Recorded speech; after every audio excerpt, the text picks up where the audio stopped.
ఎన్నికల ముందు ఎన్నో హామీ రైతులకు రుణమాఫీ, బంగారు రుణాలు, మహిళలకు సంబంధించిన బంగారు రుణాలను డెవలప్ ఆಗುತ್ತೆ राष्ट्रीय बच्चे पढ़ लेते ही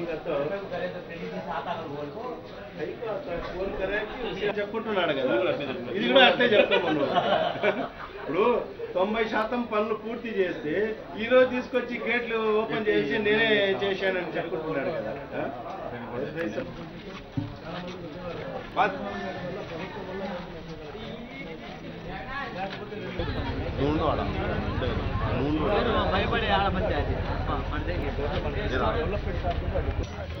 సైకిల్ ఇస్తా అని చెప్పాడు. డిగ్రీ చేసిన వాళ్ళకంటే కూడా ఇంటికి ఉద్యోగం అన్నాడు. లేకపోతే 2000 రూపాయలు ఉద్యోగం ఇస్తా అని చెప్పాడు. అర్హులైన ప్రతి ఒక్కరు చేశాడు.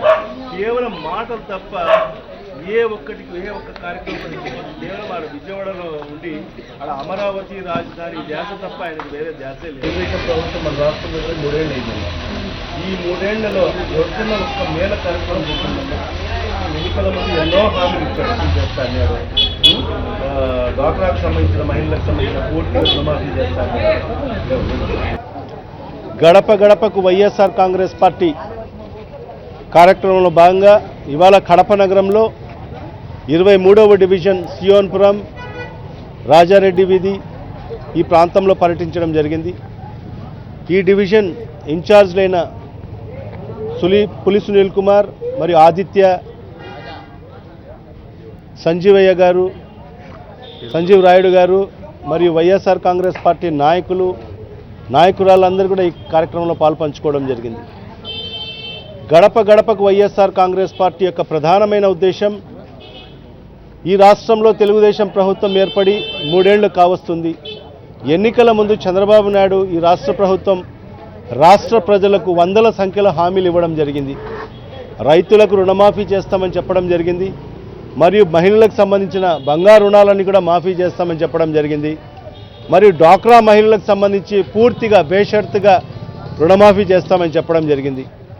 మరియు నిరుద్యోగులకు అందరికీ కూడా బాబు వస్తే జాబు వస్తుంది అని చెప్పడం జరిగింది. మరియు నిరుద్యోగులకు అందరికీ కూడా 2000 రూపాయలు నిరుద్యోగ భృతి ఇస్తామని ఆనాడు చంద్రబాబు నాయుడు చెప్పడం జరిగింది. మరియు నిరుపేదలకు అందరికీ కూడా ఎవరైతే ఇల్లు లేని వాళ్ళకందరికీ కూడా తెలుగుదేశం ప్రభుత్వం వస్తే డబల్ బెడ్రూమ్ ఇళ్ళు ఇస్తామని కూడా ఆనాడు మాట చెప్పడం జరిగింది. కానీ ఈనాటికి కూడా ఒక్కటంటే ఒక్క హామీ కూడా నెరవేర్చలేదు. ఈరోజు కేవలం చంద్రబాబు నాయుడు గారు రాజధాని అని చెప్పుకుంటూ రాజధాని ముసుగులో రియల్ ఎస్టేట్ వ్యాపారాలు చేసుకుంటూ వేల కోట్ల రూపాయలు సంపాదించడానికి కోసం తాపత్రయపడుతున్నారు తప్ప ఈరోజు ప్రజా సంక్షేమాన్ని గాలికి వదిలేయడం జరిగింది. ప్రజా సమస్యలను గాలికి వదిలేయడం జరిగింది. ఎన్నికల ముందు ఇచ్చిన హామీలన్నీ కూడా తొంగలో తొక్కడం జరిగింది. ఇవాళ ఒక్కటంటే ఒక్క హామీ కూడా నెరవేర్చుకోకుండా కాలయాపన చేసుకుంటూ ఈరోజు కేవలం విదేశ యాత్రలు చేసుకుంటూ ఈరోజు ఒక విలాసవంతమైన జీవితానికి పరిమితమై ఈరోజు ప్రజా సంక్షేమానికి గాలికి వదిలేయడం జరిగింది. మరి ఇవాళ వైఎస్ఆర్ కాంగ్రెస్ పార్టీకి సంబంధించిన మన నాయకుడు జగన్మోహన్ రెడ్డి గారు నిత్యం ప్రజల కోసం, నిత్యం ఎక్కడ ప్రజలకు ఏ ఆపద కలిగినా కూడా నేనుండాను ఒక మనోధైర్యం కల్పిస్తూ ఈరోజు రాష్ట్ర వ్యాప్తంగా పర్యటన చేయడం జరుగుతుంది. ఈరోజు దాంట్లో భాగంగానే ఇవాళ మనం గడప గడప వైఎస్ఆర్ కాంగ్రెస్ పార్టీ అని కార్యక్రమం పెట్టి ఈరోజు గడప గడపకు వెళ్ళడం జరుగుతుంది. నిజంగా ఎక్కడికి ఏ గడపకు వెళ్ళినా కూడా నిజంగా మహిళలందరూ కూడా వాళ్ళందరూ కూడా మేము చంద్రబాబు నాయుడు మాటలు నమ్మి మోసపోయాము, మాకు పూర్తిగా బంగారు రుణాలని కూడా మాఫీ చేస్తామని చెప్పాడు, మా డ్వాక్రాకు సంబంధించిన పూర్తిగా రుణమాఫీ చేస్తా అని చెప్పాడు. కానీ 3 ఏళ్ళు అయింది, ఈనాటికి ఒక్క రూపాయి కూడా మాకు మాఫీ జరగలేదని వాళ్ళందరూ కూడా చెప్పడం జరుగుతుంది. మరియు రైతులైతే ఆయన మాటలు నమ్మి మేము మోసపోయాము, మాకు పూర్తిగా వ్యవసాయ రుణాలని కూడా మాఫీ చేస్తామని చెప్పాడు. కానీ ఈనాటికి కూడా ఒక్క రూపాయి కూడా రుణమాఫీ జరగలేదు, మాకు ఆత్మహత్య శరణమని వాళ్ళందరూ కూడా చెప్పడం జరుగుతుంది. మరియు బాబు వస్తే జాబు వస్తుందని ఇవాళ నిరుద్యోగులందరూ కూడా మేమందరం కూడా బాబుకు సపోర్ట్ చేయడం జరిగింది ఆనాడు ఎన్నికల్లో. కానీ ఇవాళ 3 ఏళ్ళు అవుతున్నా కూడా ఎవరికే కానీ ఒక్క జాబు రాని పరిస్థితి ఉంది.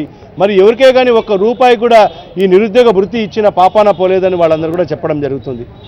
మరి ఇవాళ నిరుపేదలైతే ఇల్లు లేని వాళ్ళందరూ కూడా మేము బాడిగలలో ఉన్నాము, ఇవాళ 4000 5000 రూపాయలు బాడిగలు ఉన్నాయి, మేము కట్టలేని పరిస్థితులు ఉన్నాము. ఆనాడు చంద్రబాబు నాయుడు గారు నా ప్రభుత్వం వస్తే నేను ముఖ్యమంత్రి అయితే మీకు అందరికీ కూడా డబల్ బెడ్రూమ్ ఇళ్ళు ఇస్తానని ఆనాడు మాట చెప్పడం జరిగింది. కానీ ఇవాళ 3 ఏళ్ళు అవుతుంది మాకు డబుల్ బెడ్రూమ్ ఇళ్ళు కాదు కదా, ఒక సెంటు స్థలం కూడా ఇచ్చిన పాపాన పోలేదని వాళ్ళందరూ కూడా వాపోవడం జరుగుతుంది. ఈ విధంగా అన్ని హామీలు ఇచ్చేసి ఏ ఒక్క హామీ నెరవేర్చుకోకుండా ఈరోజు రైతులకు మోసం చేయడం జరిగింది, మహిళలకు మోసం చేయడం జరిగింది, నిరుద్యోగులకు మోసం చేయడం జరిగింది, నిరుపేదలకు మోసం చేయడం జరిగింది చంద్రబాబు నాయుడు. ఖచ్చితంగా రాబో రోజుల్లో ఖచ్చితంగా వైఎస్ఆర్ కాంగ్రెస్ పార్టీ ప్రజలను కూడా భాగ్యస్వాములు చేసుకుంటూ ఖచ్చితంగా ఒక ప్రజా ఉద్యమాన్ని నెవదిస్తాం. ఖచ్చితంగా ఈ ప్రభుత్వాన్ని ఎండగడతాం. ఏదైతే ఎన్నికల ముందు ఇచ్చిన హామీలన్నీ కూడా తూచా తప్పకుండా అన్ని కూడా హామీలు అమలు పరిచే విధంగా ప్రభుత్వం మీద ఒత్తిడి తీసుకొస్తామని కూడా తెలియజేసుకుంటున్నాం. మరియు ఖచ్చితంగా రాబో రోజుల్లో ఖచ్చితంగా అందరికీ కూడా ఒక మనోధైర్యం కల్పిస్తూ ఈరోజు గడప గడప కార్యక్రమం చేస్తున్నాం. ఎవరికే కానీ ఖచ్చితంగా మనం ప్రభుత్వం 2019వ సంవత్సరంలో ఖచ్చితంగా రేపు ఎన్నికలు రాబోతాయి. ఖచ్చితంగా అప్పుడు వైఎస్ఆర్ కాంగ్రెస్ పార్టీ అధికారంలోకి వస్తుంది. ఖచ్చితంగా ఈ రాష్ట్రానికి వైఎస్ జగన్మోహన్ రెడ్డి గారు ముఖ్యమంత్రి అవుతారు. అందరికీ కూడా మేలు చేస్తాము. ఏదైతే ఈ ప్రభుత్వం చెప్పిన సంక్షేమ పథకాలన్నీ కూడా మేము అధికారంలోకి వచ్చిన తర్వాత అవన్నీ కూడా చేసి చూపిస్తామని కూడా ఈరోజు ప్రజలకందరికీ కూడా ఒక మనోధైర్యం కల్పిస్తూ ఈ గడప గడప కార్యక్రమం ముందుకు సాగడం జరుగుతుంది.